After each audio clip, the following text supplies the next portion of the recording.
Mesdames et messieurs, nous allons commencer sans tarder pour ne pas perdre un temps précieux par rapport à ce que nous allons entendre. Donc c'est moi aujourd'hui qui vous souhaite la bienvenue et qui me réjouit de vous accueillir dans un bâtiment qui n'est pas le nôtre, mais qui nous accueille. J'accueille également ceux qui nous écoutent et celles qui nous écoutent de loin et qui ne peuvent pas être présents. Et donc aujourd'hui, le sujet du jour, expérience et vérité, une approche théologique, est en fait un diptyque, puisque la prochaine fois, ce sera une approche scientifique. Donc aujourd'hui, nous avons un duo où c'est le théologien qui commence et la scientifique qui répond, et la semaine prochaine, ce sera le contraire, le duo dans l'autre sens. Je remercie beaucoup le professeur Christophe Chalamet et la professeure Sylvia Ekström de nous accorder ce moment de discussion et d'écoute de ces domaines. Et je commence par présenter le professeur Christophe Chalamet, qui est théologien, qui a fait les études de théologie à Genève et qui a soutenu sa thèse de doctorat ici en 2002. Il a ensuite été très loin, il a été à Yale Divinity School, puis il a été de 2003 à 2011 professeur d'histoire moderne protestante, de théologie protestante à Fordham University, et puis à Genève depuis 2011, où il enseigne la théologie systématique. Alors la théologie systématique, qu'est-ce que c'est ? Au fond, c'est une réflexion sur la cohérence des différentes connaissances qu'on a, qui met en lien, en relation les différentes connaissances que nous avons. Et en fait, ce n'est pas forcément la construction d'un système, mais c'est une réflexion sur les pensées à partir d'auteurs, à partir de grands sujets. En ce moment, par exemple, il dirige un colloque sur la création, avec donc les apports de différents intervenants. Et il est en fait aussi historien, puisqu'il enseignait d'abord l'histoire. Donc c'est au croisement finalement des compétences historiques et théologiques que nous le rencontrons. Il est aussi un grand connaisseur de Karl Barth. Il a également publié sur des questions de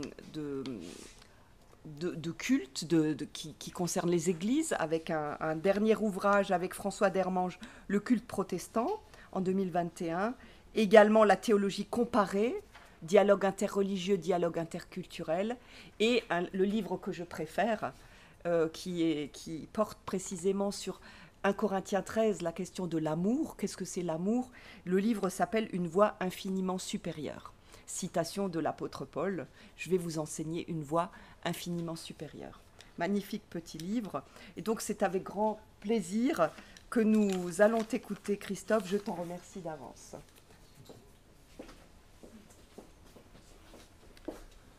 Merci beaucoup, Elisabeth.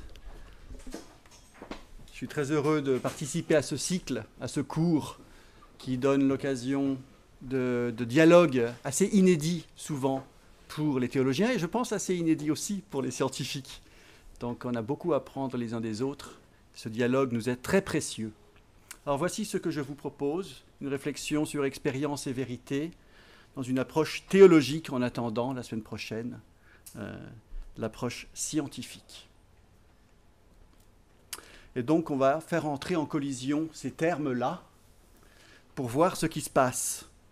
Et on va en fait vivre une petite expérience avec ces deux termes, qui sont des termes chargés, des termes polysémiques.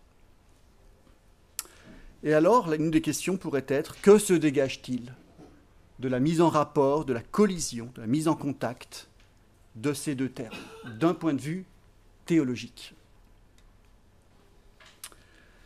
Une question qu'on peut se poser de manière un peu brutale comme ça, d'entrée de jeu, une expérience de la vérité est-elle possible ? Nous sommes des êtres humains, nous sommes des êtres finis.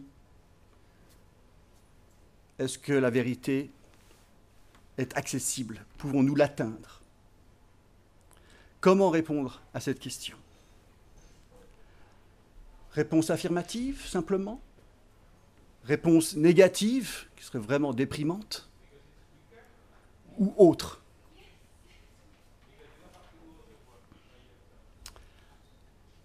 Ma tentative de réponse, qui est soumise à la discussion, C'est une réponse affirmative, mais avec des qualifications qui sont très importantes, qui sont cruciales. Oui, mais entendons-nous.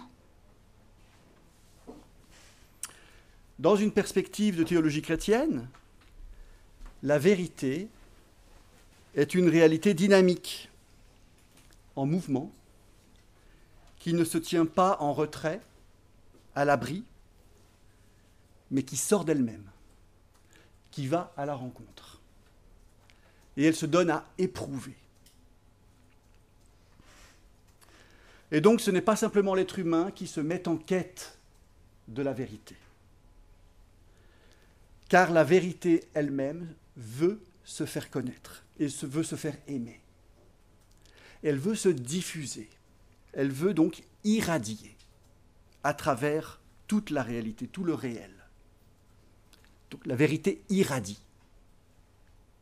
Elle rayonne. Et donc, veillons peut-être, dans une perspective théologique, à dépasser une conception statique, notionnelle, froide, théorique de la vérité. Encore une fois, en théologie, la vérité se donne ou veut se donner.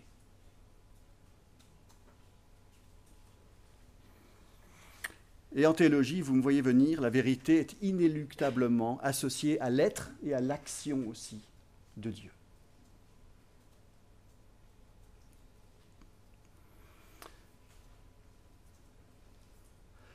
Mais voyez, je vous disais il y a un instant que si je réponds de manière affirmative à la question de départ, je le fais en qualifiant la réponse affirmative.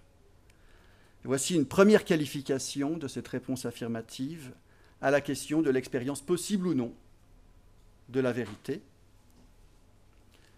Dire que la vérité se donne ne revient pas à dire que la vérité est donnée. Il ne faut pas confondre la réalité de l'expérience de la vérité avec sa certitude. C'est difficile de mettre en cause la réalité de l'expérience de la vérité quand quelqu'un vient vous dire « oui, moi j'ai fait l'expérience de la vérité ». Ça me paraît difficile de contester cette réalité. Par contre, même pour soi-même, jusqu'à quel point pouvons-nous être certains de cette rencontre? Ça, c'est encore une autre question. La vérité qui se donne, ce n'est pas la même chose que la vérité qui est donnée, parce que si elle est donnée, elle devient un objet. Elle est réifiée. C'est une autre chose de dire qu'elle se donne. Ça veut dire que c'est un acte, et plutôt qu'un état.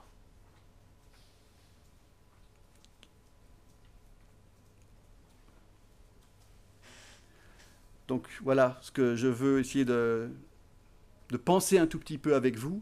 C'est la différence entre quelque chose qui se donne, une réalité qui se donne, et une réalité qui devient donnée, comme une possession, en quelque sorte. En théologie chrétienne, là encore, tel que je l'envisage, la vérité est toujours sujet, et jamais simple objet. C'est ce que je tenais à dire avec cette distinction entre un don qui se donne et quelque chose qui est donné et qu'on peut saisir en quelque sorte. Non, la vérité est toujours sujet, elle ne devient jamais objet manipulable.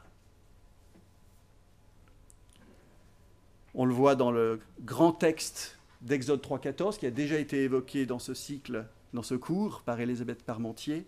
Ayez Asher Ayez, je suis qui je suis, ego sum, qui sum. Je suis qui je suis. Dieu ne se laisse pas définir par l'être humain. Dieu se définit lui-même. Et dans les trois principaux monothéismes, Dieu s'exprime, Dieu parle, Dieu assume des traits particuliers. On dirait qu'il y a une sorte d'autocommunication de Dieu par Dieu. Et il y a cette très belle expression de Blaise Pascal dans ses pensées, Dieu seul parle bien de Dieu.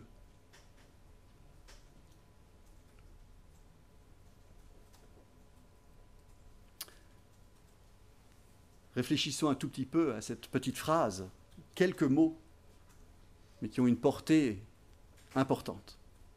quelles sont les implications de cette affirmation du grand philosophe, théologien, mathématicien, quelqu'un qui est à la croisée des diverses disciplines que nous mettons en dialogue ce semestre. Une des implications fortes de cette petite affirmation qui peut paraître anodine, nos langages, nos mots, nos concepts sont inadéquats pour exprimer la vérité, pour exprimer, dans une perspective théologique, Dieu. L'inadéquation foncière de nos concepts, de nos représentations.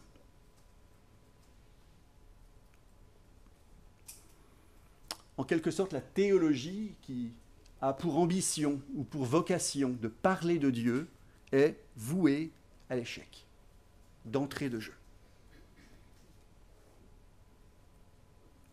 Elle est là pour échouer, en quelque sorte. Mais il se pourrait qu'il y ait une gradation dans l'échec. Il se pourrait qu'il y ait non seulement des échecs et des erreurs stériles et nocifs, mais aussi des échecs et des erreurs féconds. Peut-être qu'on devrait garder ça à l'esprit. Tout échec ne se ressemble pas. Bon nombre de traditions religieuses reposent sur la notion de révélation.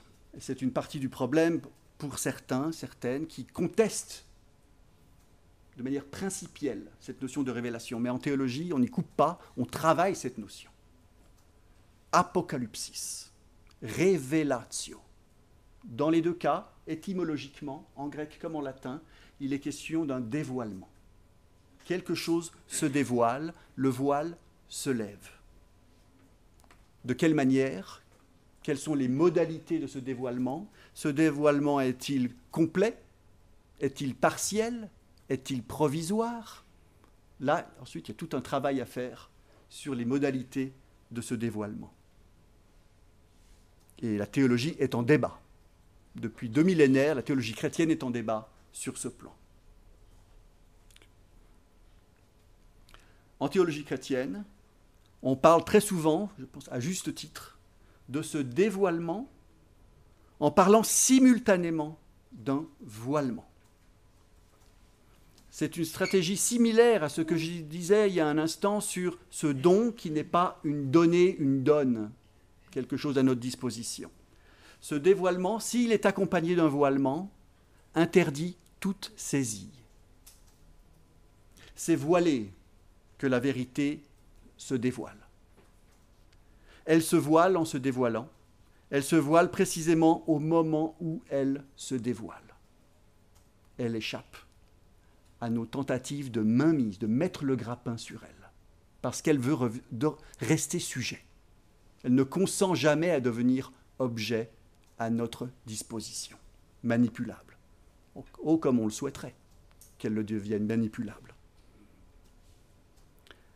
Personne ne peut voir Dieu et vivre. Ce texte d'Exode 33, que je lis maintenant. Le Seigneur dit à Moïse, « Ce que tu viens de dire, je le ferai aussi, car tu as trouvé grâce à mes yeux, et je te connais par ton nom. » Moïse dit, « Fais-moi donc voir ta gloire. » Dieu dit, « Je ferai passer sur toi tous mes bienfaits, et je proclamerai devant toi le nom de Seigneur. J'accorde ma bienveillance à qui je l'accorde, je fais miséricorde à qui je fais miséricorde. » Il dit, « Tu ne peux pas voir ma face, car l'homme ne saurait me voir et vivre. » Le Seigneur dit, « Voici un lieu près de moi, tu te tiendras sur le rocher. Alors, quand passera ma gloire, je te mettrai dans le creux du rocher, et de ma main je t'abriterai tant que je passerai. Puis j'écarterai ma main et tu me verras de dos. Mais ma face, on ne peut la voir. » Vous voyez ce voilement qui accompagne le dévoilement. Une expérience d'une rencontre de Dieu, mais de dos.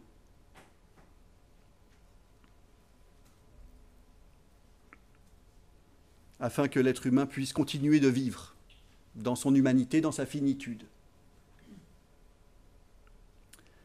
L'expérience de l'ultime, telle qu'on la voit dans un texte comme celui-là et dans un autre que je citerai tout à l'heure, que je lirai, très connu lui aussi, l'expérience de l'ultime est une expérience fragmentaire, incomplète, fugace.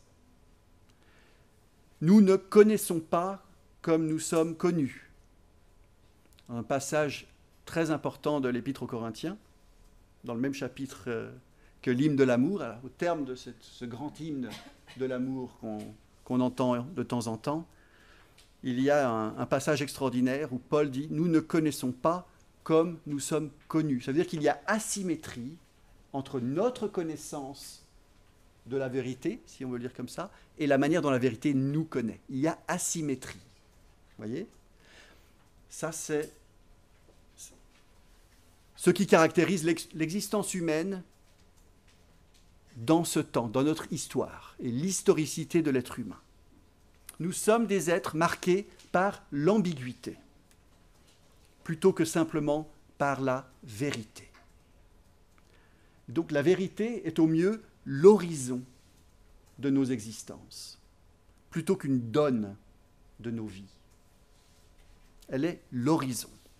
Mais encore une fois, je dirais un horizon qui ne reste pas simplement à l'horizon, mais un horizon qui vient à la rencontre de l'humain, pour reprendre l'idée du début sur ce côté dynamique de la vérité. Vous voyez, cet horizon ne fait pas que attendre qu'on y arrive, mais il est lui-même en mouvement et vient faire une entrée dans notre temporalité.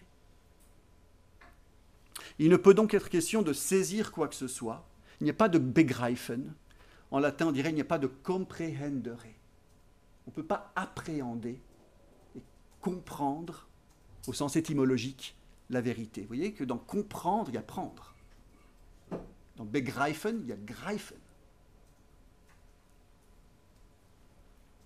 En théologie, on parle de réserve eschatologique, pour désigner le fait qu'il y a ce pas encore, cet élément, cette dimension qui nous échappe, qui est toujours au-delà de ce que nous pouvons atteindre.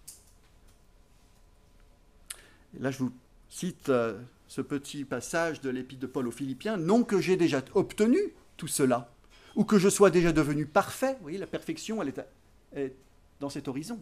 « Mais je m'élance pour tâcher de le saisir, parce que j'ai été saisi moi-même par Jésus-Christ. Frère, je n'estime pas l'avoir déjà saisi. Mon seul souci, oubliant le chemin parcouru et tout tendu en avant, je m'élance vers le but. » Passage assez intéressant. Parce que vous voyez, il s'élance pour tâcher de le saisir, sachant pertinemment qu'il n'y arrivera pas.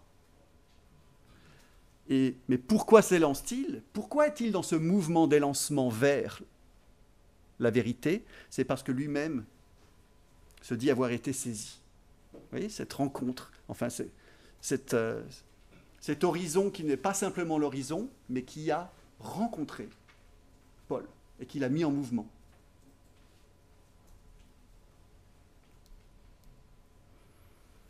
Alors l'être humain, lui, il cherche des expériences directes. Il cherche des expériences objectives. Il cherche des expériences incontestables, vérifiables et intenses de la vérité. Souvent dans une démarche d'assurance, d'auto-assurance, pour s'assurer soi-même, pour se délivrer soi-même du doute et de la peur. Il y a cette quête insatiable de quelque chose d'objectif, de mesurable, sur lequel on puisse vraiment s'appuyer avec une certitude complète. Et on voit ça dans les mouvements religieux. La théologie et la foi qu'elle cherche à penser déconstruisent cette attente, ce besoin ancré en nous de certitude objective, parce que cette attente fait fi de notre historicité et de l'historicité même de la révélation. Nous sommes des êtres en chemin, nous sommes des êtres marqués par la finitude et par l'ambiguïté, comme je le disais tout à l'heure. Et la révélation, en théologie chrétienne, entre dans cette ambiguïté, assume cette ambiguïté. Vous voyez, l'événement de Noël, pour la foi chrétienne, c'est cette entrée de l'ultime dans ce qui n'est pas ultime, dans le temps, dans un temps précis, dans un lieu précis. C'est une manière d'assumer l'historicité propre à l'humanité et propre à la création. Toute expérience de la vérité est déterminée par une culture, par des traditions, par une histoire, par des histoires, par des récits. Nous aimerions bien avoir une expérience immédiate de la vérité, mais cela n'existe pas. Il n'y a pas d'expérience immédiate, ça veut dire sans médiation de la vérité. Et même le ego sum qui sum d'Exode 3,14, je suis qui je suis ou je suis qui je serai, après tout, est écrit en hébreu, une langue de notre humanité. Vous voyez, ce n'est pas simplement une parole qui tombe du ciel, elle est inscrite, elle est écrite, elle est rédigée par des auteurs humains, évidemment. Donc il n'y a pas d'expérience immédiate de la vérité, et il n'y a donc pas simplement mon expérience à moi, mon expérience intime. Alors ça, c'est très très répandu dans notre culture de l'individu, c'est-à-dire que si j'ai une pratique religieuse, ou si j'ai une pratique spirituelle ou un souci spirituel, ce sera mon petit jardin secret, ça ne regarde personne. Mais en fait, à y regarder de plus près, ce petit jardin secret, il a des traits, il a des contours qui sont façonnés, qui sont déterminés par des cultures précises. Culture juive, culture chrétienne, culture musulmane, culture occidentale, culture consumériste, etc. Et c'est très frappant de voir comment, selon les cultures, eh bien, on va colorer l'expérience religieuse, on va envisager l'expérience de la vérité d'une manière différente. Vous allez en Amérique du Nord, et vous voyez toute une tradition protestante qui a défiguré le message du christianisme à partir d'une culture profondément consumériste et matérialiste. On voit ça, et c'est une traînée de poudre à travers le monde. L'évangile devient cet évangile de l'acquisition de biens, etc., à travers la bénédiction divine. Vous voyez des choses complètement ahurissantes, et hérétiques, à vrai dire, mais on comprend que c'est une culture qui a façonné cela. Et cette culture-là, elle vient façonner des expériences religieuses d'individus qui regardent la télévision, qui regardent des messages de télévangélistes, etc. C'est une aparté que je n'avais en fait pas du tout prévu de vous dire. Toute expérience appelle une interprétation, une mise en langage, qui vient dire cette expérience, et ce faisant lui donne forme, qui l'amène à l'expression, et aussi à la conscience de la personne qui a fait une expérience. Cette expérience, tant qu'elle reste langagière, qu'est-elle en fin de compte? Est-ce qu'elle peut être une expérience dont on a conscience? J'en doute fort. La théologie se doit d'avoir une vive conscience du fait qu'elle n'a pas d'accès direct, qu'elle n'a pas d'accès immédiat ou définitif à la vérité. Elle s'intéresse, la théologie, à des textes, à des récits, à des actions qui cherchent à exprimer des expériences de la vérité. Mais ces expériences ne sont pas les nôtres, même s'il se peut qu'elles nourrissent d'une certaine manière les nôtres.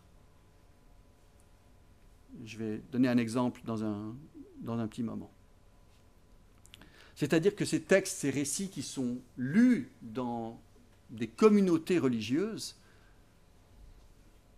sont l'occasion d'expériences religieuses dans toutes ces communautés religieuses, mais aussi dans la lecture individuelle de textes, sacrés ou non. Vous voyez, l'expérience donc peut rejaillir et peut ensuite susciter d'autres expériences, comme ça par ricochet. Il peut y avoir des ricochets d'expériences à partir de textes particulièrement forts. Dans nos vies, nous faisons l'expérience de moments particulièrement marquants, de rencontres, parfois au cœur de l'ordinaire.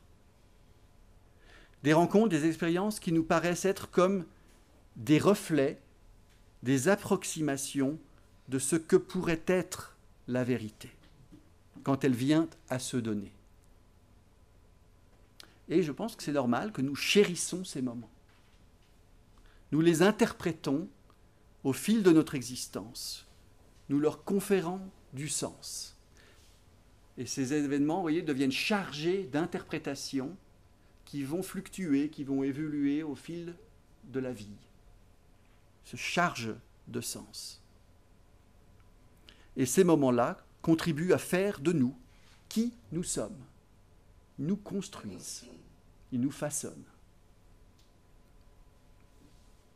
Alors en protestantisme, on a beaucoup parlé de ces expériences saisissantes, parce qu'en protestantisme, on a beaucoup souligné l'importance, la nécessité de la conversion, la métanoïa. Et dans certaines traditions du protestantisme, on devait pouvoir dater l'expérience de la conversion pour garantir son salut. Et si on ne pouvait pas dater cette expérience, alors là, le salut était en doute.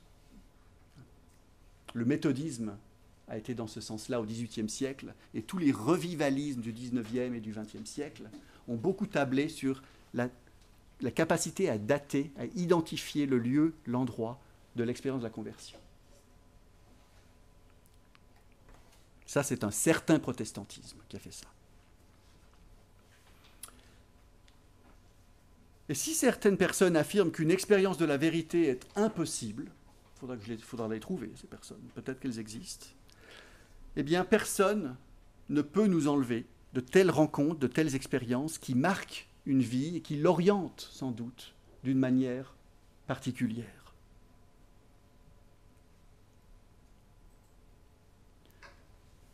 Sur cet intérêt qu'a le protestantisme pour identifier des moments clés d'une vie, qui relèvent de la conversion, si on veut utiliser ce langage religieux traditionnel, eh bien, il y a eu des grands débats. Et puis Friedrich Schleiermacher, au début du XIXe siècle, dans les années 20, écrit ceci à ce sujet. Alors, on débat avec un certain protestantisme, comme le méthodisme revivaliste, où il faut avoir fait cette expérience, sinon on n'est pas vraiment chrétien, on n'est pas vraiment sauvé. L'expérience vécue, écrit-il, enseigne que même ceux en qui se sont produits des ébranlements de l'âme, qu'ils tenaient avec confiance pour des instants de conversion, retombent pourtant ordinairement par la suite dans une vacuité et une incertitude telle que la valeur de ces instants redevient pour eux complètement sujette à caution, si bien que même chez eux, la fermeté du cœur ne s'impose véritablement que peu à peu. Friedrich Schleiermacher vient contester la centralité de l'événement de la conversion comme critère de l'être chrétien. Être sauvé, être chrétien, eh bien, c'est un faux critère, c'est un mauvais critère que de placer au centre cette expérience d'un ébranlement de l'âme à un moment donné, en un lieu donné.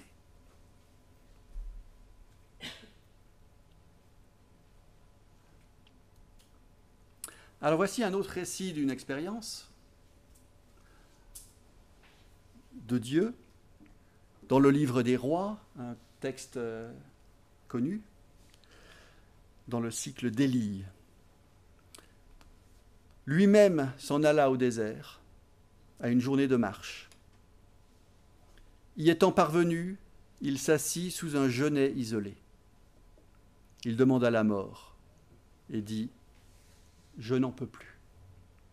Maintenant, Seigneur, prends ma vie, car je ne vaux pas mieux que mes pères. » Puis il se coucha et s'endormit sous un genêt isolé. Mais voici qu'un ange le toucha et lui dit « Lève-toi, mange. » Il regarda, à son chevet, il y avait une galette cuite sur des pierres chauffées et une cruche d'eau. Il mangea, il but, puis se recoucha. L'ange du Seigneur revint, le toucha et dit « Lève-toi et mange, car autrement le chemin serait trop long pour toi. » Élie se leva, il mangea et but. Puis, fortifié par cette nourriture, il marcha 40 jours et 40 nuits jusqu'à la montagne de Dieu, l'Horeb. Il arriva là, à la caverne, et y passa la nuit. La parole du Seigneur lui fut adressée. « Pourquoi es-tu ici, Élie ?» Il répondit, « Je suis passionné pour le Seigneur, le Dieu des puissances. Les fils d'Israël ont abandonné ton alliance. Je suis resté, moi, seul, et l'on cherche à m'enlever la vie. » Le Seigneur dit, « Sors et tiens-toi sur la montagne devant le Seigneur. Voici, le Seigneur va passer. » Il y eut devant le Seigneur un vent fort et puissant qui érodait les montagnes et fracassait les rochers. Le Seigneur n'était pas dans le vent. Après le vent, il y eut un tremblement de terre. Le Seigneur n'était pas dans le tremblement de terre. Après le tremblement de terre, il y eut un feu. Le Seigneur n'était pas dans le feu. Et après le feu, le bruissement d'un souffle ténu. Alors, en l'entendant, Élie se voila le visage avec son manteau. Il sortit et se tint à l'entrée de la caverne. Une voix s'adressa à lui. « Pourquoi es-tu ici, Élie » Il répondit, « Je suis passionné pour le Seigneur. Je suis resté moi seul et l'on cherche à m'enlever la vie. » Le Seigneur lui dit, « Va, reprends ton chemin en direction du désert de Damas. » De nouveau un voilement, comme dans le texte d'Exode avec Moïse, où c'est Dieu qui présente son dos. Et ici, vous avez de nouveau une rencontre paradoxale, parce que cette expérience, en 1 Roi 19, est une expérience, on pourrait dire, de l'infinie discrétion de Dieu.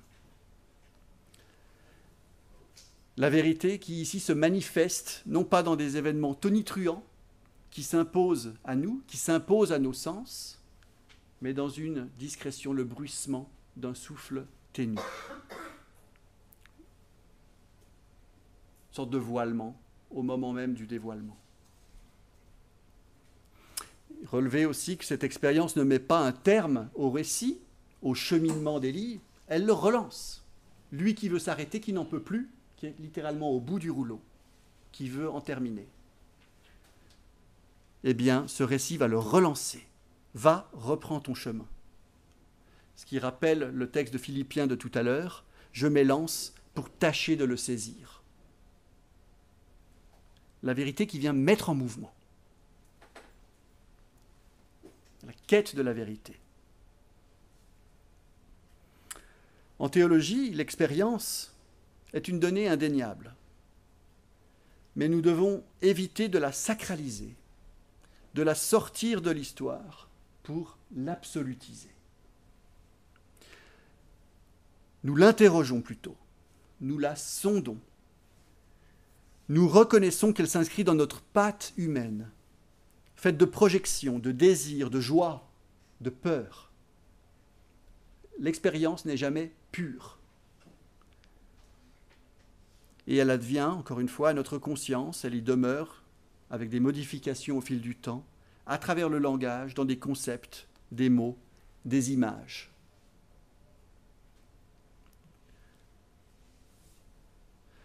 Donc je vois un danger à la sacralisation de l'expérience, mais aussi à l'instrumentalisation de l'expérience à des fins de contrôle et d'influence sur autrui. Et on voit ça dans la religiosité contemporaine, une instrumentalisation des affects comme forme d'influence sur autrui.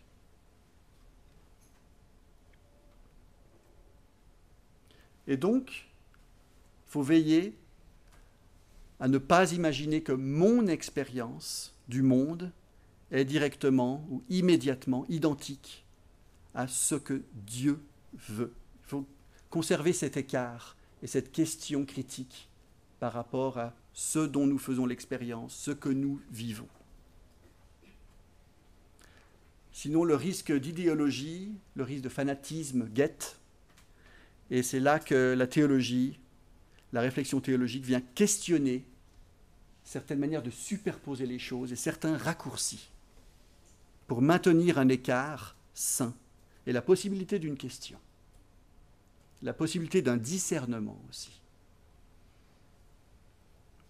Parce que la visée n'est pas de conformer Dieu à mes idées, à mes notions, à mes convictions, pour faire entrer Dieu dans mes schémas, mais au contraire, il s'agit de consentir à ce que mes idées, mes notions, mes convictions demeurent ouvertes au questionnement, demeurent ouvertes au meilleur de ce que la tradition religieuse et ses textes transmettent, des récits, de l'exhortation, on appelle ça la parénèse en termes techniques, etc.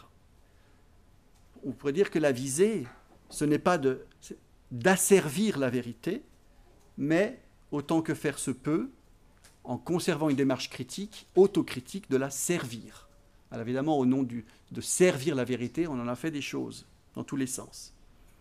Mais commençons déjà par ne pas asservir la vérité.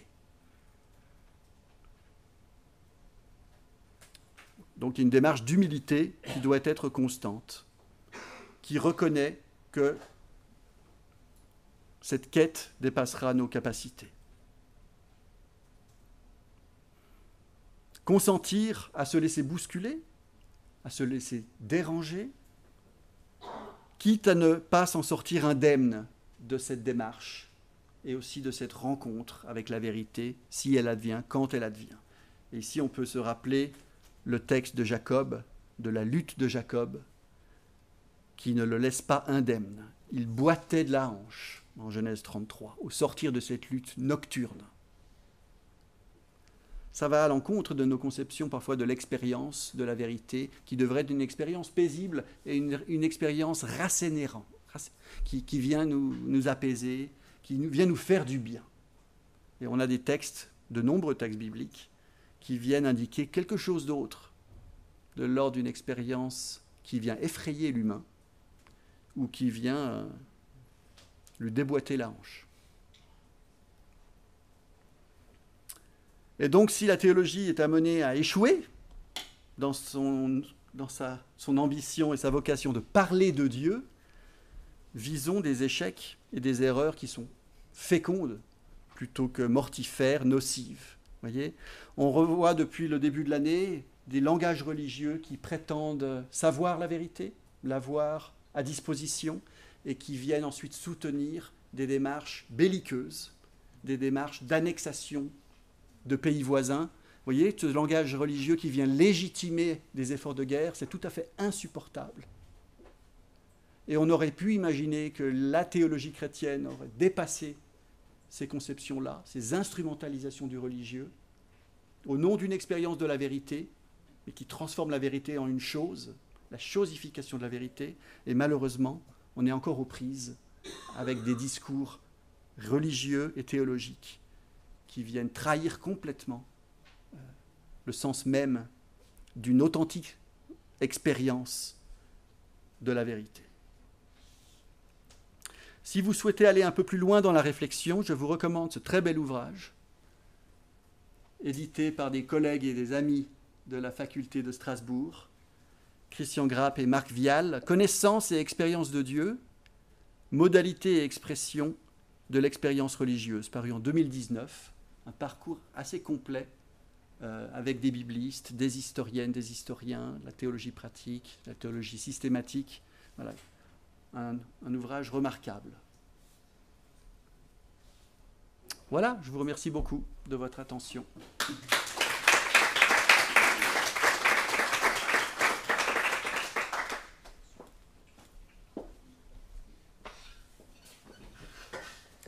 Un grand merci à toi, Christophe.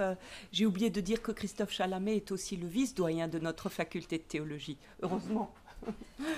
Et donc, nous avons encore 5 minutes pour des premières questions de clarification, puis après, nous ferons une petite pause. Et voilà, peut-être juste s'il y a des choses que vous n'avez pas comprises, que vous aimeriez approfondir avant que nous passions à la réponse ou à la... Oui, au dialogue, on va dire ça de manière plus large, au dialogue avec la scientifique, Madame Ekström. Est-ce qu'il y a des questions de compréhension qui sont... Je pense que c'était très très clair, mais... Oui. Vous pourriez nous définir le Mets-toi au micro, Christophe. Donc, il faut répéter la question. Donc, définir le mot vérité. On peut prendre le mot grec aletheia, et ce serait dévoilement. Je resterai là, comme ça c'est succinct.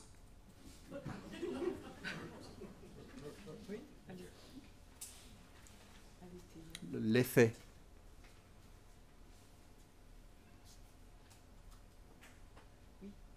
Les textes qui ont été dits à Moïse, il y a des lignes et des lignes à n'en plus finir. On est supposé les prendre comme une vérité, comme des textes qui ont été vraiment dits. Non, pas du tout. Ce sont des textes rédigés par des êtres humains, voilà, dans des traditions compliquées, dont on connaît peu l'origine, les contextes d'origine. Non, non, il s'agit de les interpréter. Comme j'ai dit que l'expérience elle-même nécessite une interprétation, les textes, eux aussi, nécessitent une interprétation, bien sûr. Ouais. Donc vous avez dit que pour la théologie, la vérité est un sujet et pas un objet. Ça, c'est radicalement différent de la science. Est-ce que ça veut dire pour vous que la vérité théologique évolue et change? Oui. Alors j'ai dit que la vérité était sujet et non objet, ce qui démarque la théologie radicalement de la science. Est-ce que ça veut dire que la vérité évolue et change? Oui.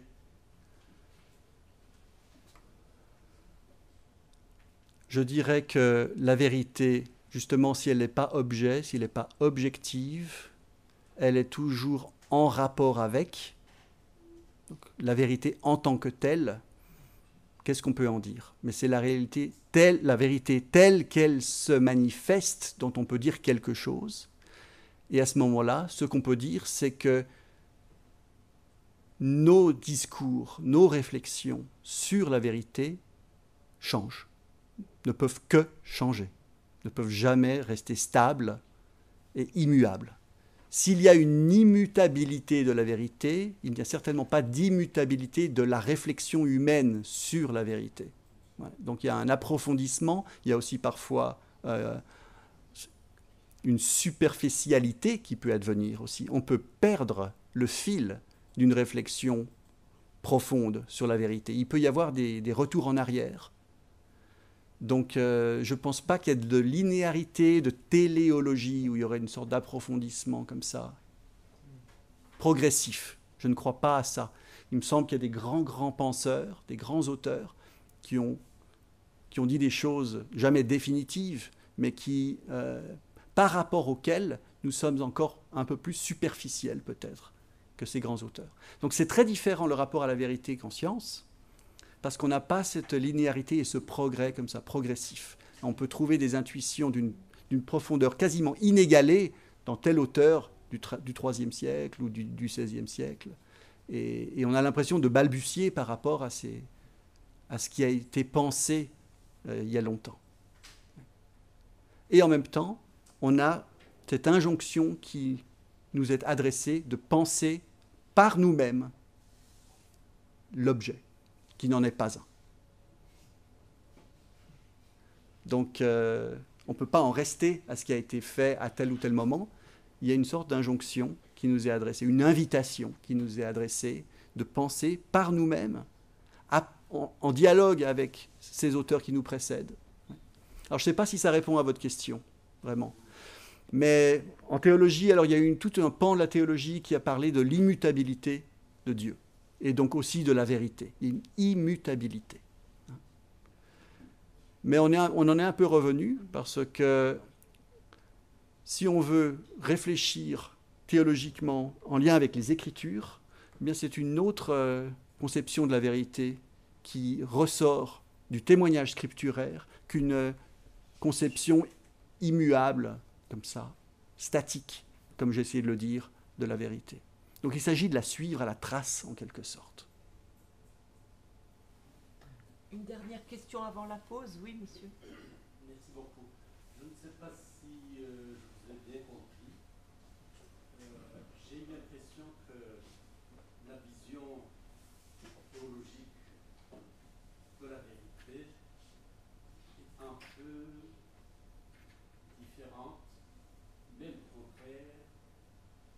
celle des religions, surtout les trois religions monothéistes. Théiste. Parce que la théologie va à la rencontre de la vérité qui n'est pas un mouvement. Alors que pour les monothéistes, la vérité est révélée. Elle a été trouvée. C'est un peu, en fait, j'ai pas bien saisi cela. D'accord. Une petite question également, vous avez parlé de Dieu qui est invisible. Mais à un moment donné, j'ai cru comprendre qu'on pouvait le voir par le dos. On l'avait dit une fois ou deux fois. Et serait-il considéré donc comme un corps, comme l'humain visible? Oui. Ce sont des métaphores, hein, ce sont des images pour essayer de dire quelque chose d'une rencontre. Et ce sont des anthropomorphismes. Voyez, pour que ces textes parlent à l'être humain, on attribue des propriétés, des formes humaines à cet être dont on affirme par ailleurs qu'il est tout à fait transcendant, tout à fait autre par rapport à ce que sont les êtres humains. Donc ça évidemment, c'est la manière dont les textes religieux, souvent, parlent de la divinité ou de Dieu en attribuant des caractéristiques humaines. Donc, l'anthropomorphisme. Hein?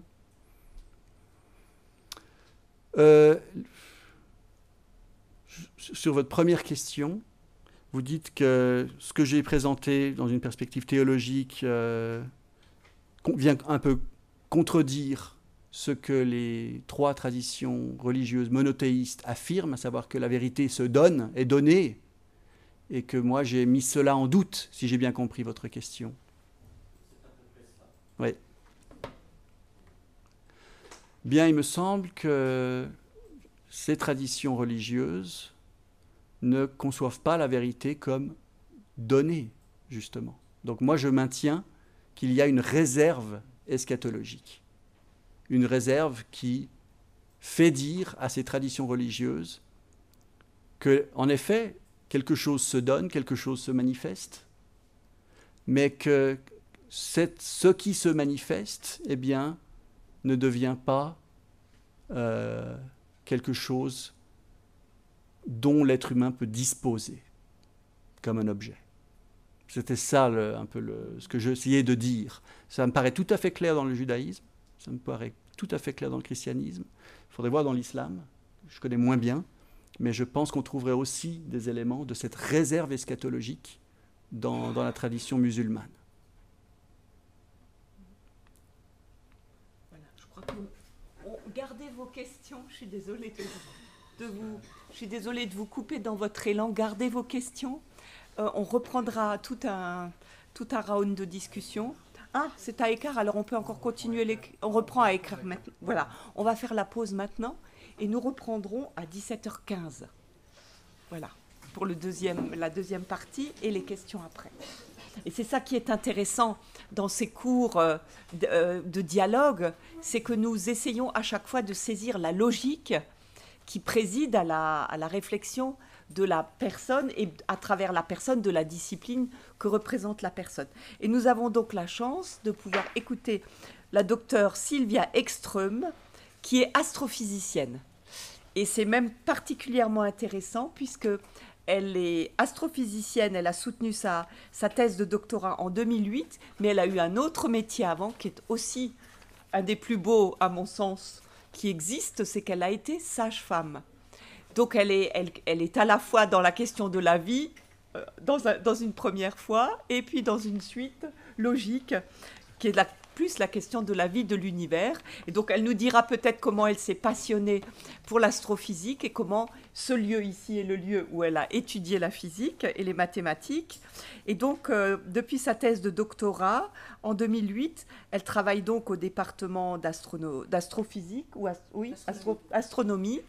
Et en fait, elle est donc à l'observatoire et elle est spécialiste de la physique stellaire. Donc au fond, les mécanismes physiques et chimiques des étoiles. Donc c'est très, très... Ça fait rêver, ça donne beaucoup d'inspiration. Et donc en plus, si vous êtes intéressé, elle a écrit un ouvrage dont le titre m'a fasciné. « Nous ne vivrons pas sur Mars ni ailleurs ». Donc si vous êtes intéressé par la réponse « Pourquoi nous ne vivrons pas sur Mars ni ailleurs ?», vous pouvez trouver cet ouvrage qu'elle a coécrit avec Javier Nombela. Elle nous en dira peut-être plus, mais à présent, on va voir ce que dit l'astrophysicienne par rapport à ce qui a été entendu sur la vérité et l'expérience. Merci beaucoup, Madame Ekström. Merci beaucoup. Donc effectivement, au fil de mes différentes professions, j'ai toujours essayé de chercher l'origine, en fait. C'est ça ma quête fondamentale. Je n'ai pas encore essayé de la chercher dans la théologie. C'est peut-être quelque chose à considérer pour mes vieux jours. Donc je vous ai écouté avec beaucoup d'attention et beaucoup d'intérêt. Et je pense qu'il y a des différences frappantes dans nos approches scientifiques ou théologiques, mais il y a aussi des similitudes frappantes, tout aussi frappantes, j'ai envie de dire. Et donc la première différence que j'y vois, et monsieur l'a déjà un petit peu abordé tout à l'heure dans les questions, c'est en fait la question en fait, que j'ai envie de dire de l'intentionnalité. L'expérience théologique, si j'ai bien compris votre exposé, ça se vit comme une rencontre qui vient à nous, en fait. Et l'intentionnalité n'est pas dans nos mains. Ce n'est pas nous qui avons l'intention de vivre quelque chose, c'est quelque chose qui se donne à nous. On peut le désirer, mais ça ne va pas forcément venir. On peut ne pas le vouloir et ça nous tombe dessus. L'intentionnalité n'est pas dans nos mains, en fait. Si j'ai bien compris. Plus ou moins, on pourra en discuter après. En science, on va dire que l'intentionnalité va vraiment dans l'autre sens. C'est-à-dire qu'on on cherche à essayer de comprendre un petit bout. Alors, la vérité, c'est un terme qu'on n'aime pas beaucoup en science, en principe, mais on va dire essayer de comprendre comment fonctionne le monde. Tiens, c'est quoi ce truc? Comment ça fonctionne? Donc, on va essayer de faire une expérience sur un aspect du monde qui nous entoure, pour essayer de comprendre quelque chose, de répondre à une question qu'on se pose sur cet objet ou ce processus. Et donc l'intentionnalité est vraiment de nous vers quelque chose qui existe et qui s'en fiche de nous quelque part. Enfin, il n'y a pas de... Voilà, c'est cette notion d'intentionnalité, disons, que je verrais comme grande différence. Je sais que, donc j'ai fait mes devoirs, j'ai écouté les cours précédents et, avant de venir. Et je sais qu'il y a visiblement eu un peu des discussions avec mes collègues sur, finalement, nous on appelle l'univers, vous appelez Dieu, et puis on se demandait quelle est la différence en fait. Et j'ai l'impression, d'après ce que j'ai pu comprendre et d'après ma réflexion, qu'il y a cette question d'intentionnalité qui est différente, justement. Avec Dieu, on met une intentionnalité à la chose, on met une direction précise et voulue dans l'évolution, la relation, l'expérience. Alors que quand on dit l'univers, c'est quelque chose qui nous dépasse complètement et qui se fiche complètement de nous. Il se trouve qu'on est là et qu'on peut essayer de l'aborder de diverses manières, mais il n'y a pas cette... Enfin, voilà, pour moi, c'est ça la grande différence, j'ai envie de dire, si on veut essayer de répondre à la question quelle est la différence entre Dieu et l'univers, Dieu pour les théologiens et l'univers pour les astrophysiciens. Donc en fait, de ce que je comprends de la théologie, c'est vraiment une expérience qui vient à nous, qui est donnée. Donc c'est une espèce de rencontre, alors que nous, on va plutôt faire une expérimentation sur. Le terme expérience, c'est peut-être plus approprié si on veut parler, si on veut se comprendre, puisque pour nous, c'est vraiment expérimenter quelque chose et voir comment ça répond.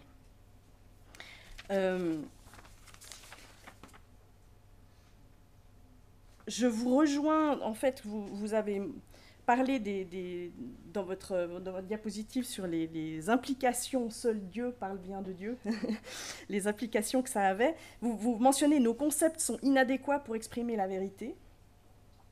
Et là, je ne peux que vous rejoindre, parce qu'on a un cerveau extrêmement limité, qui est le fruit de notre évolution et qui a donc des biais cognitifs qui sont dus à la façon dont on s'est construit. Typiquement, notre cerveau adore les choses qui se ressemblent et a tendance à négliger quand ça ne ressemble pas trop.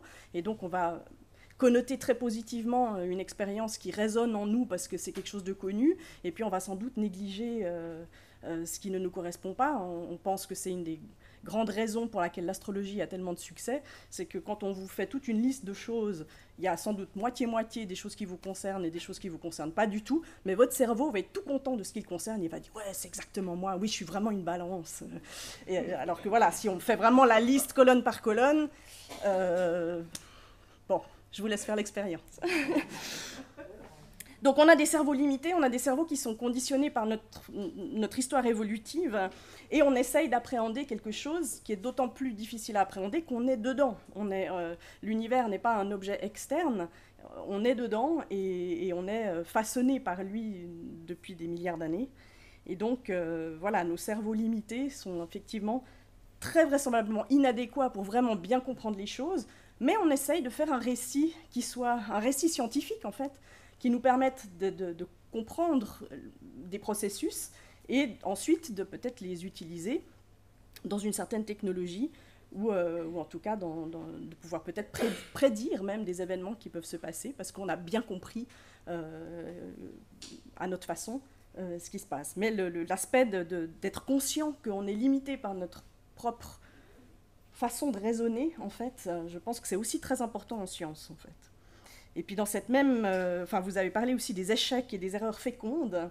Et là, j'ai envie de dire, alors en science, c'est clair, on n'aime pas tellement les résultats négatifs, mais c'est les seuls qui sont sûrs.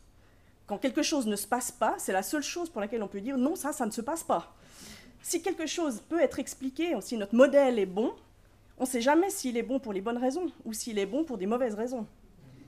Et donc, on devrait continuer de douter de nos modèles qui marchent, d'autant plus qu'ils marchent, en fait. On a tendance peut-être à se dire « Ah, super, j'ai bien compris, ça marche bien, on passe à autre chose ». Non, en fait, il faut toujours garder dans un petit coin de sa tête que peut-être que c'était pour les mauvaises raisons que ça a bien marché, et garder cette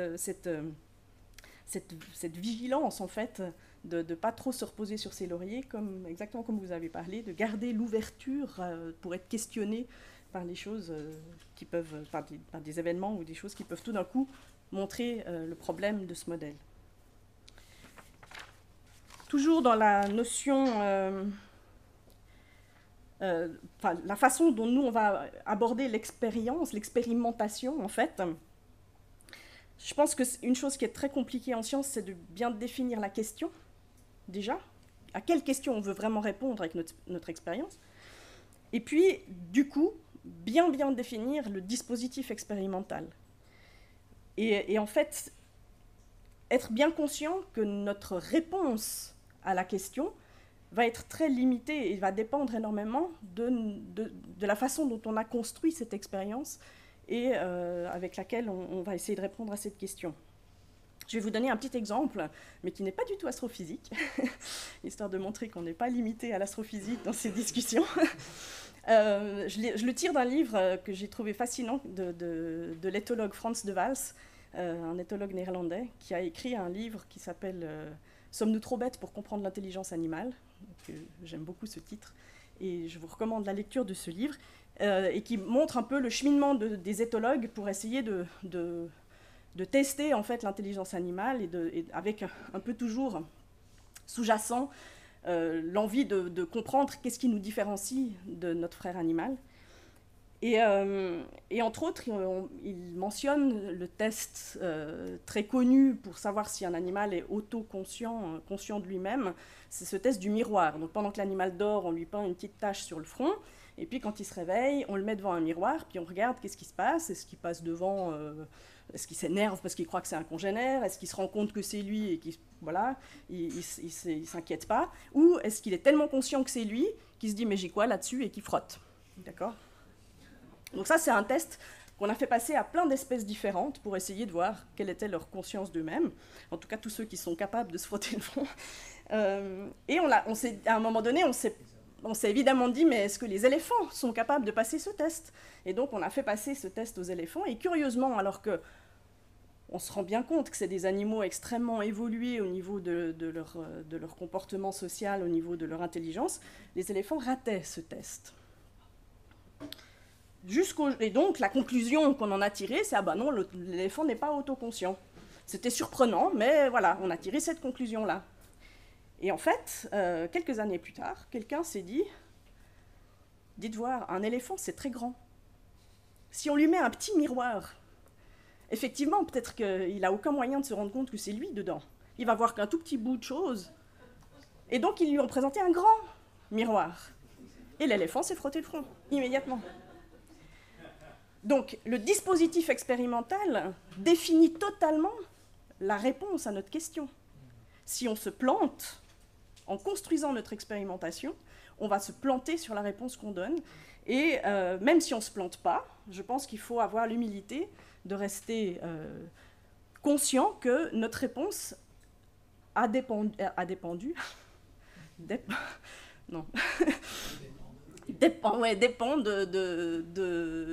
comment on l'a testé, en fait. Une autre chose où, justement, on se rejoint, je pense, très clairement, vous avez parlé justement de la culture, de l'interprétation de l'expérience. Alors, dans le fait d'une expérience religieuse ou ce qu'on vit, enfin, mystique ou comme ça, où on vit cette rencontre avec la vérité, ça semble évident. Mais je pense qu'en science aussi, on est victime, entre guillemets, de notre culture et de notre interprétation. On a le résultat de l'expérience. Typiquement, l'éléphant ne se frotte pas le front face à un petit miroir de 60 cm. C'est un résultat d'expérience qui est tout à fait valable. L'interprétation qu'on en a faite de dire « donc l'éléphant n'est pas conscient », ça c'était faux, d'accord ? Mais le fait que l'éléphant dans 60 cm² ne se reconnaisse pas, c'est un fait. Quand on utilise, par exemple, donc là je reviens à l'astrophysique quand même un petit peu, quand on observe les étoiles, par exemple on observe le soleil, on va prendre un spectre, donc on va regarder l'intensité lumineuse à toutes les différentes longueurs d'onde. Notre instrument qui prend le spectre, il va avoir une certaine résolution, une certaine sensibilité, et il va nous donner un certain résultat expérimental, en fait, qui, lui, on peut revenir dans 50 ans, ce sera toujours valable, avec les limitations techniques de cet instrument. En revanche, quand on veut faire le pas de prendre ce spectre et d'en déduire les abondances chimiques dans le Soleil, là, on va faire passer la moulinette de l'interprétation scientifique, de l'analyse, qui, elle, implique des modèles d'atmosphère, d'étoiles, par exemple. Et en l'occurrence, typiquement, on avait une certaine notion de la composition chimique du Soleil qui a été mise à mal en 2006 par un chercheur qui, simplement, a utilisé un autre modèle d'atmosphère. Avant, on utilisait une atmosphère plate, comme si les étoiles étaient des disques qui nous envoient leur lumière comme ça, de manière plate. C'était les platistes des étoiles. Et puis, ce chercheur suédois, lui, il s'est dit, ah bah tiens, je vais faire un modèle 3D d'atmosphère, et du coup, je vais interpréter le même spectre, les mêmes raies spectrales qu'on a obtenues avec un spectrographe, mais avec un autre modèle. Et donc, on a révisé la composition chimique du Soleil en 2006, parce que notre interprétation était différente, notre modèle sous-jacent était différent. Et je pense qu'en science, on doit vraiment faire extrêmement attention entre qu'est-ce qui est le résultat de l'expérimentation, de l'observation, et qu'est-ce qui est son interprétation, qui, elle, va dépendre de notre culture scientifique, des modèles sous-jacents qu'on a à notre disposition, et peut être revu à la hausse, à la baisse, enfin, on peut être modifié si on y revient. Le résultat, vraiment les données brutes de l'expérience, on peut les réutiliser de manière, sans s'en priver, je dirais, c'est toujours bien là. En revanche, l'interprétation qu'on va donner est susceptible à changer dans le temps. Voilà, je crois que c'est un peu les réflexions qui me sont venues en vous écoutant. Ah oui, dernier petit mot. Vous avez parlé que l'expérience qu'avait vécue Élie, je crois, ne met pas un terme au récit, mais le relance. Et alors là, j'ai envie de dire, on est exactement mes mains dans la main, parce qu'en science aussi, on répond à une question avec une expérience, mais dans le processus de répondre à cette question, il y a 10 autres questions qui se sont ouvertes, et effectivement, on n'en a jamais fini. Voilà, je crois que ça, c'est mon petit tour de... de réflexion.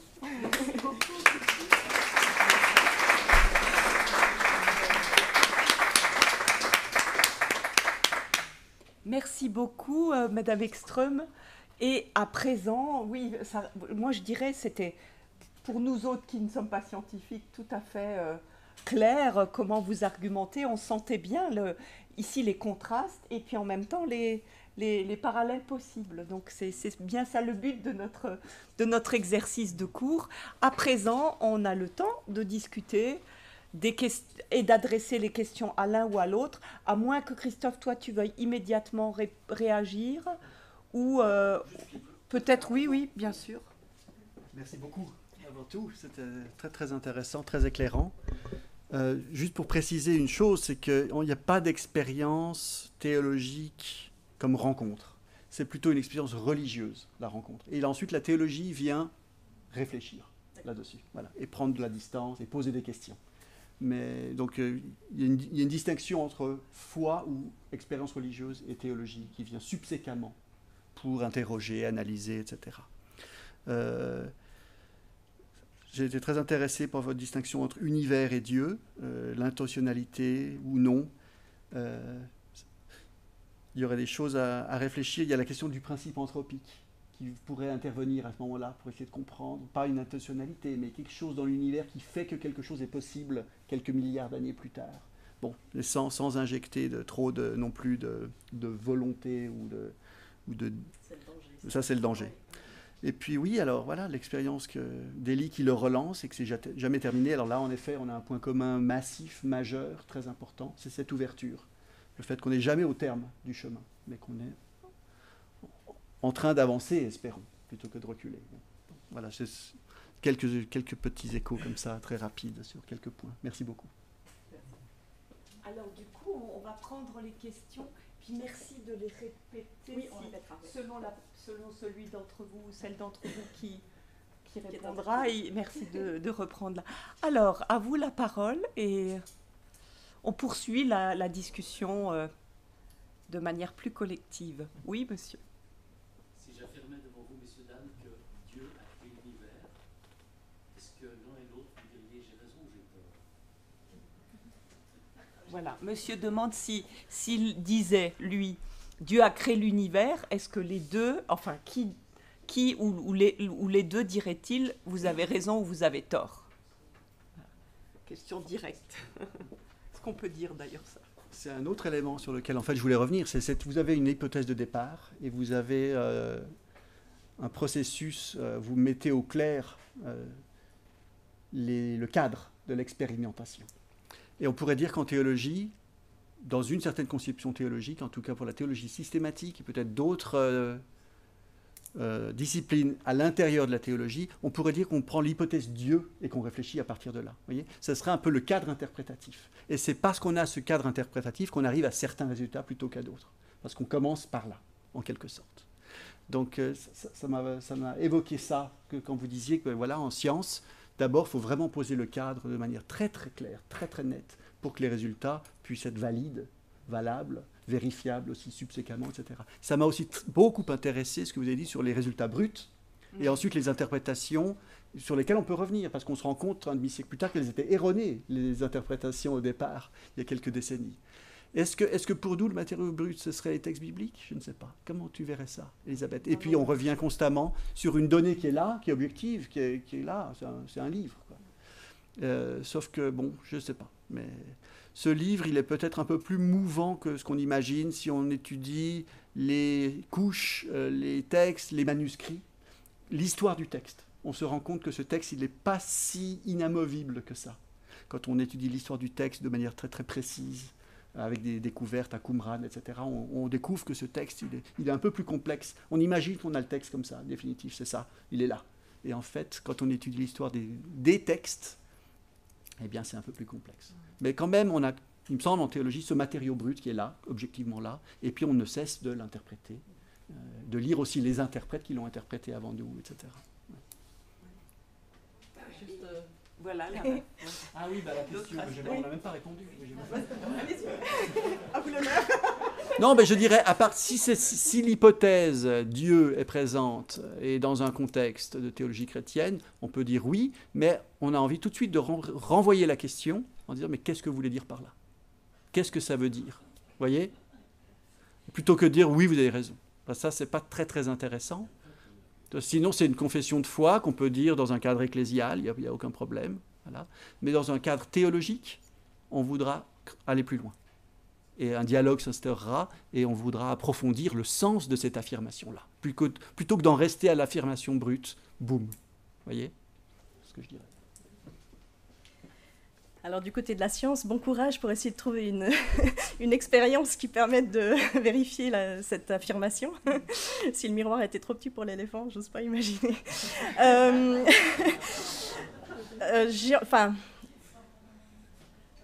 Oui, c'est difficile de pouvoir imaginer, d'en faire une question scientifique en fait, malheureusement. Donc je pense que les scientifiques seront incapables de tester cette hypothèse, puisque du coup on doit la traiter comme une hypothèse. C'est... comment dire ?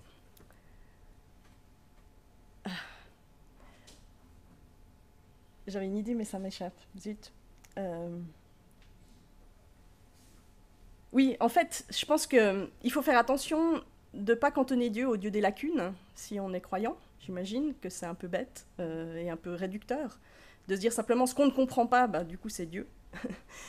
La science avance dans la compréhension des processus et des choses qui ont conduit à, et la tendance,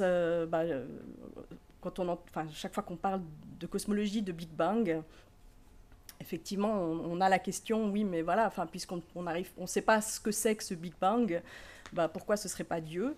Oui, ben ça, pour moi, c'est vraiment le Dieu des lacunes, et c'est pas quelque chose, qui, je pense, soit souhaitable, même pour quelqu'un de croyant, en fait. Donc voilà, c'est un peu ma réponse, qui n'en est pas une. Alors, il y avait... Oui, ça va un peu dans le sens de ce que vous avez dit. J'ai été très troublée quand vous avez dit que Dieu et l'univers, c'était synonyme. Qui a dit ça? Donc madame a été troublée parce que je crois que j'ai plus ou moins émis quelque chose qui pourrait être compris comme le fait que Dieu et l'univers soient synonymes. Non, en fait, je n'en sais rien. C'était une question que je me pose. C'est visiblement une question qui est revenue plusieurs fois dans les dialogues de ces derniers temps entre mes collègues et vos collègues.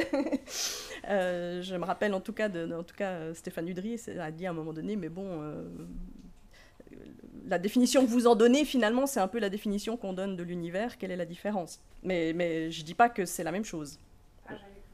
Je n'en sais rien. Je dis juste que... L'univers, c'était l'univers, et pour le théologien, Dieu, et que quand vous évoquiez l'univers et Dieu, vous parliez de la même chose. Disons, si je veux pouvoir m'imaginer ce que c'est que Dieu en tant que scientifique, excusez-moi, mais scientifique athée, c'est vrai que c'est ce que je pourrais évoquer. C'est que ce que certains appellent Dieu, moi je l'appelle l'univers, et puis on peut s'entendre là-dessus. Si ce n'est qu'il y a ce problème de l'intentionnalité, justement, qui fait une énorme différence, à mon sens. Donc c'est peut-être que c'est faux. C'est peut-être qu'on ne peut pas, justement, dire que l'univers et Dieu, c'est la même chose. L'autre chose à ajouter, c'est que dans une perspective théologique, il y a une distinction radicale à tenir entre le créateur et la créature. Et surtout en théologie protestante, c'est très très important. Ne pas confondre la créature, la création, et le créateur. Or, si on identifie Dieu et l'univers, on a identifié le créateur avec sa création qui serait l'univers. Donc on rabaisserait en quelque sorte le créateur au niveau de la créature, ce qui serait problématique théologiquement parlant. On perdrait la transcendance de Dieu, qui est tout autre. Même par rapport à ce qu'on peut concevoir comme altérité, comme autre, Dieu est encore autre que ce qu'on peut imaginer comme autre, comme ce qui est autre. Donc ce serait cette altérité radicale de Dieu qui serait perdue si on identifiait Dieu et l'univers. Donc, théologiquement parlant, il me semble que ça cloche. Ouais. Michel ? Si je peux poser une question à mon collègue, à mon ami Christophe, laissez poser, qui m'a paru traverser de façon façon peut-être implicite, par, sinon une contradiction, du moins une tension. D'un côté, et je te suis très volontiers, tu as évoqué la théologie qui est toujours, en définitive, vouée à l'échec. À un autre moment, tu as parlé de notre expérience de l'ultime qui ne peut être que fragmentaire. Ailleurs encore, tu as dit, de façon tout à fait judicieuse, je crois, qu'il n'y a pas d'expérience sans mise en langage de cette expérience, donc que cette expérience est toujours médiatisée, ne serait-ce que par le langage. Cela étant dit, à d'autres moments, tu as parlé de la vérité en théologie qui n'est pas d'abord objet, mais qui est sujet en cela que la vérité me rencontre. Et tu as évoqué, pour l'illustrer, les mots de Paul dans l'épître aux Philippiens, en disant, traduisant Paul dans ton langage, que l'horizon me rencontre. L'horizon vient vers moi et ce n'est pas moi qui vais vers la vérité. Mais est-ce qu'on peut tenir ces deux choses? Parce qu'en définitive, quand je dis l'horizon vient me rencontrer, ben, c'est bien moi, en tant que sujet, qui dit cela de quelque chose qui m'apparaît comme étant la vérité. Et c'est pas la même chose de dire la vérité est sujet et de dire en tant que sujet humain, j'exprime comme cela mon appréhension de la vérité. Pour poser la question de façon beaucoup plus brève, tu as commencé par cette admirable citation de Pascal, « Seul Dieu parle bien de Dieu ». Mais ces mots sont ceux d'un homme. Oui. Ben oui. La théologie est une œuvre humaine, un discours humain de part en part. De part en part. Il n'y a pas un moment donné où ce ne serait pas une parole humaine. Donc ça, il faut le maintenir à tout bout de champ. Mais cette parole humaine, elle essaye de rendre compte d'une parole divine qui vient à la rencontre de l'humain, dans une perspective systématique. C'est là qu'il y a un petit saut entre l'histoire de la théologie et la théologie systématique. La théologie systématique va faire ce saut, il me semble, en reconnaissant que c'est bien entendu, c'est l'être humain qui dit ça. C'est un sujet humain qui dit cela. Et si on omet cela, si j'ai donné l'impression que je omettais cela à un moment donné, eh bien, ce serait soit une erreur, soit il faudrait expliciter ce qui n'était que implicite à ce moment-là. Donc là, je le rends explicite en répondant à ta question, pour que ce soit bien clair pour tout le monde, qu'en effet, c'est chaque fois des êtres humains qui écrivent ces textes bibliques de l'Exode, etc., et que c'est chaque fois des êtres humains qui parlent de cette manière, de la vérité comme sujet, etc.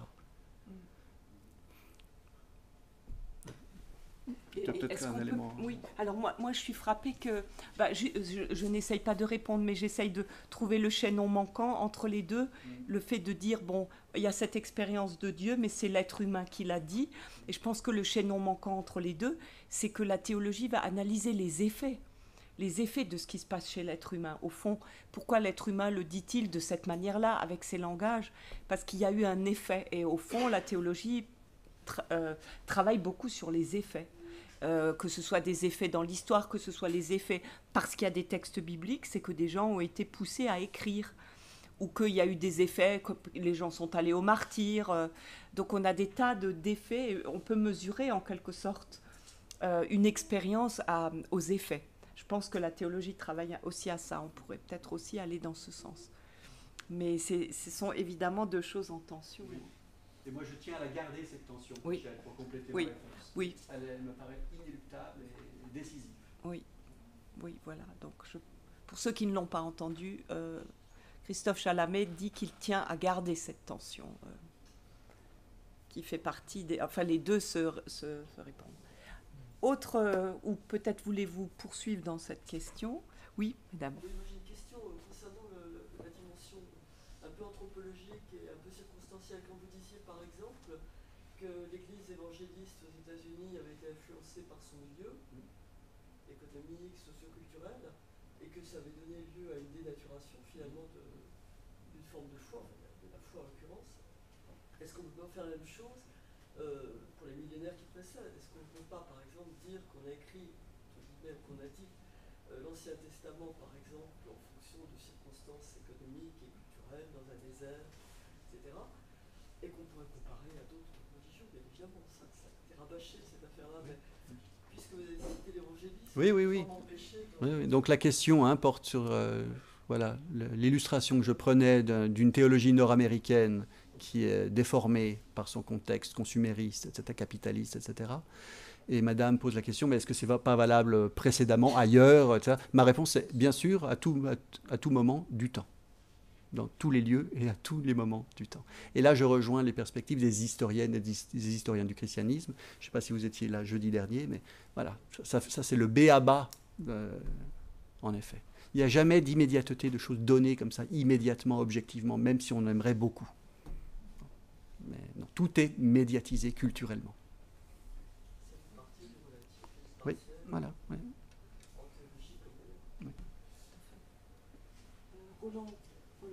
Oui, est-ce que on pourrait parler des critères de vérité? Quels sont les critères qui font qu'à un moment, comme tu viens de le dire, ça, je vais rejeter cette théologie parce que, etc. Et puis en science, on voit bien, on a des critères pour valider une expérimentation. Je n'ai pas dit expérience, expérimentation. Maintenant, quels sont les critères pour évaluer une théorie, un modèle? Parce que est-ce qu'on peut parler de modèle vrai? Je ne pense pas. Je pense plutôt qu'on peut parler de vérité dans une expérimentation précise, comme vous avez dit. Il faut un cadre très précis pour pouvoir se prononcer sur la validité ou la vérité d'une observation. Mais donc, voilà pour les sciences. Et puis en théologie, qu'est-ce qui fait critère? Alors, c'est sur la conformité au texte biblique, mais qu'on interprète toujours. Voilà, je te laisse répondre. Alors, comme j'ai été interpellée en premier, je commence. Je dirais que, donc, en science, on a ces expérimentations qui vont nous donner une certaine vision des choses, et ensuite, on va essayer de faire un modèle théorique, justement, pour mettre les choses en perspective les unes des autres, et voir si on a bien compris. A priori, pour vérifier si on a bien compris, c'est qu'on va essayer de faire des prédictions.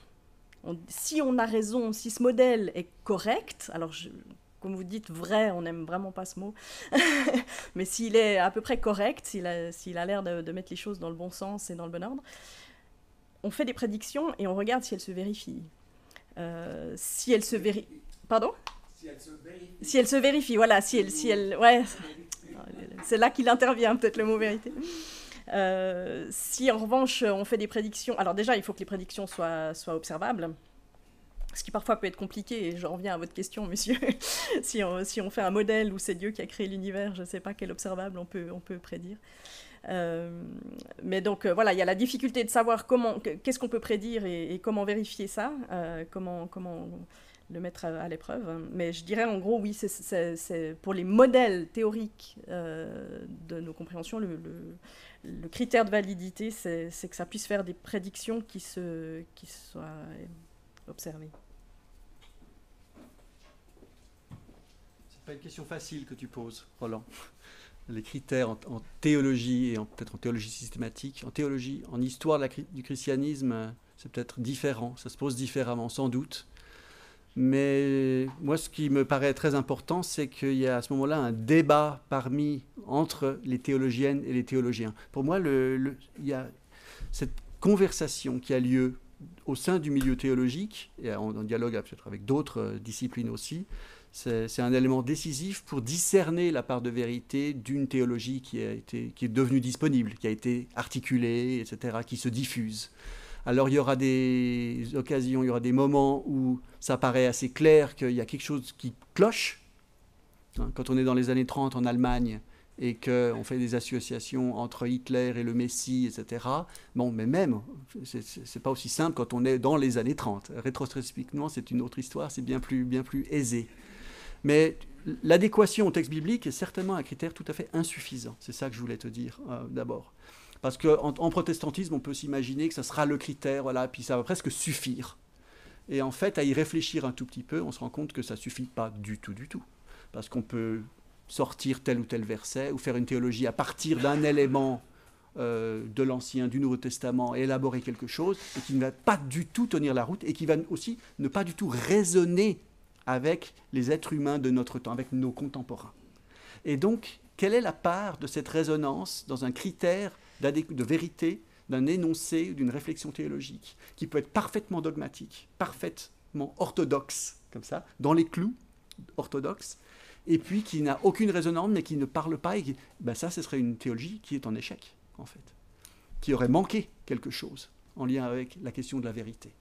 Donc on devrait, je pense, complexifier un tout petit peu la question des critères pour inclure aussi une part de la réception de cette élaboration théologique dans notre temps par nos contemporains. Oui. Mais ça ne résout pas le problème. J'aimerais bien te fournir des critères comme ça, une jolie liste en 5 points, mais ouais, ça, j'y arriverai pas. Est-ce que vous pourriez nous parler du contenu de votre livre où l'on ira habiter ni sur Mars ni ailleurs? Oui. C'est intéressant de savoir. Alors madame me demande de parler du livre que donc j'ai coécrit avec mon mari.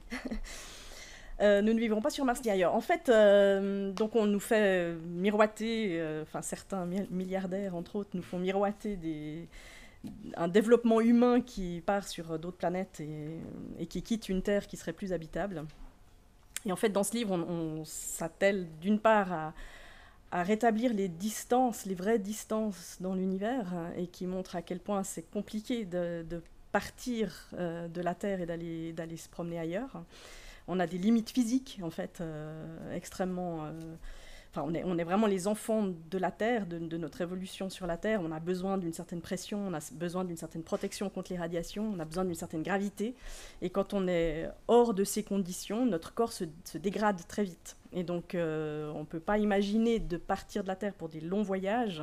Même les 9 mois, entre 7 et 9 mois pour aller sur Mars, c'est déjà très long.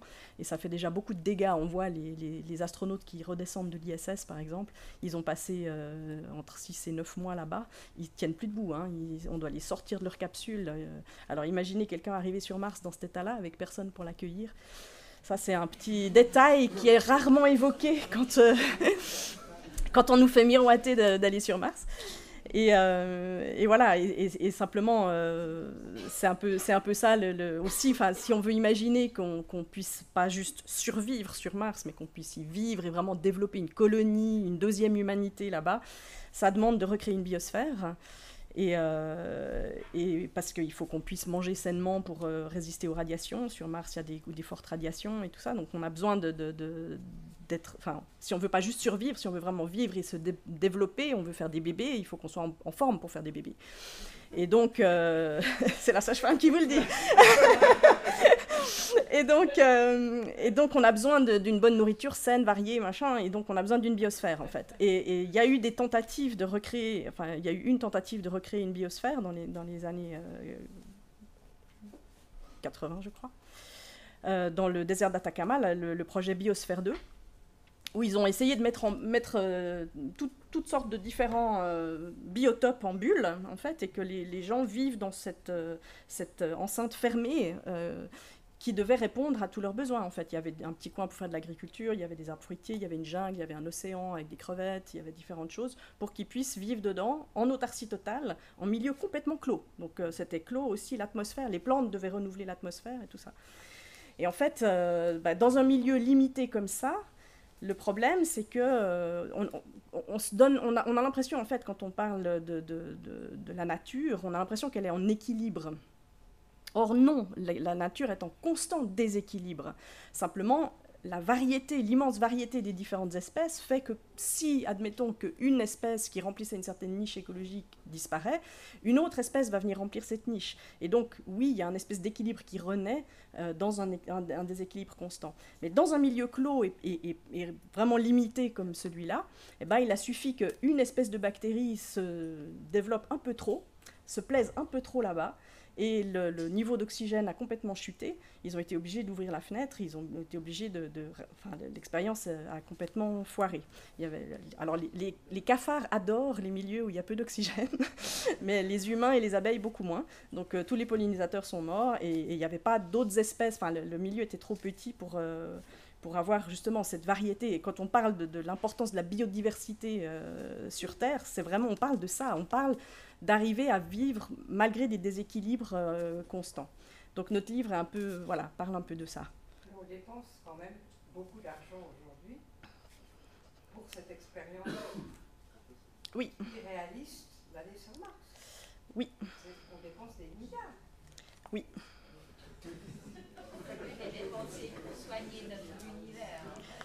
Alors la question c'est est-ce que vraiment on veut ça? Est-ce qu'on peut se permettre ce luxe? Sachant ce qu'il y a à faire ici, dans notre livre, on essaye d'agiter un peu la sonnette d'alarme.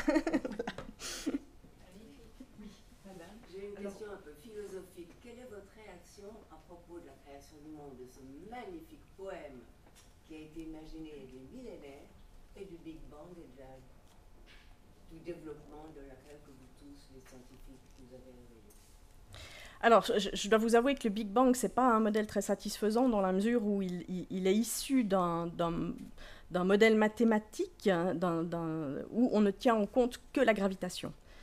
Or, il y a 4 forces fondamentales qu'on a identifiées dans l'univers, en physique.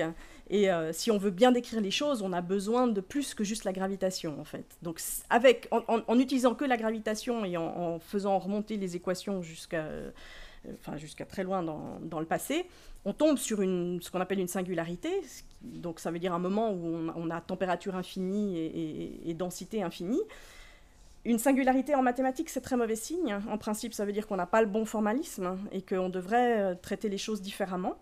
Et donc, je pense que ce modèle du Big Bang, il est appelé à être remplacé par quelque chose de plus correct, qui prendra en compte toutes les autres forces fondamentales et aussi qui doit absolument faire cohabiter ce qu'on sait de la nature quantique de la matière et ce qu'on sait de la gravitation, en fait. Donc, pour moi, c'est vrai que cette espèce de début dans un grand éclatement d'énergie qui répond très fortement, en fait, à ce que je connais avec j'ai peur de parler de ça maintenant, mais enfin, avec ma vision limitée du récit de création du monde biblique. Je pense qu'on est amené à le voir quand même de manière très, très différente dans j'espère, pas trop longtemps. Beaucoup d'équipes essayent de travailler à ça. Il y a déjà des papiers qui sortent sur des personnes qui essayent d'inclure justement des effets quantiques dans un univers, au moment où l'univers est très dense, très chaud. Et en fait, on voit apparaître des univers à rebond. Donc où cette phase très dense, très chaude serait juste un épisode en fait, dans l'histoire de l'univers plus largement. Et ça rejoint un petit peu, de rien ne peut apparaître. C'est vrai que imaginer une débauche d'énergie tout d'un coup qui sortirait de rien, c'est pas très... je veux dire, un des principes fondamentaux en physique, c'est la conservation de l'énergie. Et là, le Big Bang, si on imagine que le Big Bang, c'est le début et que ça vient de rien... Voilà, la lumière fut. Alors ça marche bien pour ça, mais en physique, ça coince quand même. Hein. Je veux dire, moi, un de mes professeurs, les premiers trucs que je fais un modèle d'étoile, il doit conserver l'énergie. Hein. Sinon, ça va pas. Et donc, voilà, c'est un peu délicat, je pense. Mais de nouveau, on est enfant de notre culture, et notre culture judéo-chrétienne aussi. Hein. On est des chercheurs et on a cette culture-là, et c'est peut-être pas anodin dans notre façon de décrire ce Big Bang, en fait. Et c'est sûrement pas anodin du tout dans la façon de le recevoir dans le public. Même si on essaye parfois... Voilà, ouais. Merci. Je pense que on va s'arrêter sur cette perspective d'attente que le Big Bang nous soit re-raconté d'une autre manière aujourd'hui. Donc, grand merci à vous. J'annonce le prochain cours, à ciel ouvert, Sciences et spiritualité, donc expérience et vérité, n'aura pas lieu, contrairement à ce que j'ai dit faussement au début, la semaine prochaine, mais le 17 novembre. La semaine prochaine, vous êtes libre de votre jeudi. Et donc, la prochaine fois, ce sera l'autre perspective. On commencera par le scientifique, le professeur Francesco Pepe. Et puis, c'est Jean-Daniel Macchi, professeur d'Ancien Testament, qui répondra. Je voudrais également vous inviter dans le cadre de ce programme soutenu par la Fondation Yves et Inès Oltramar. On a notre prochaine conférence le 22 novembre. Donc la prochaine grande conférence, pas dans le cycle de cours, mais une conférence sur les fins dernières, la fin de l'univers, la fin du monde. Dans la perspective théologique, c'est notre collègue Beate Bengard, professeur de systématique, qui donnera cette conférence le 22 novembre. Alors non, la conférence aura lieu... ça sera Unimail. Vous regarderez sur le site le programme à ciel ouvert. La salle vous sera indiquée à Unimail. Grand merci encore à tous deux et à bientôt. Merci.